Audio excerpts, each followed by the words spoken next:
اللہ اس بات سے آر نہیں کرتا کہ مچھر یا اس سے بڑھ کر کسی چیز مثلا مکھی مکڑی وغیرہ کی مثال بیان فرمائے۔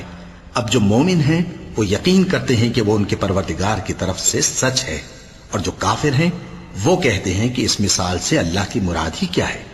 اس سے اللہ بہتوں کو گمراہ کرتا ہے اور بہتوں کو ہدایت بخشتا ہے، اور گمراہ بھی کرتا ہے تو نافرمانوں ہی کو، جو اللہ کے اقرار کو مضبوط کرنے کے بعد توڑ دیتے ہیں، اور جس چیز یعنی رشتہ قرابت کے جوڑے رکھنے کا اللہ نے حکم دیا ہے اس کو قطع کیے ڈالتے ہیں اور زمین میں خرابی کرتے ہیں۔ یہی لوگ نقصان اٹھانے والے ہیں۔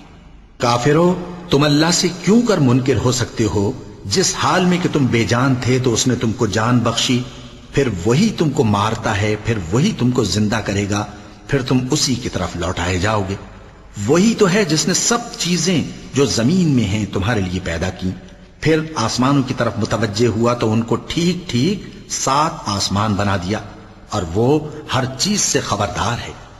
اور وہ وقت یاد کرنے کے قابل ہے جب تمہارے پروردگار نے فرشتوں سے فرمایا کہ میں زمین میں اپنا نائب بنانے والا ہوں۔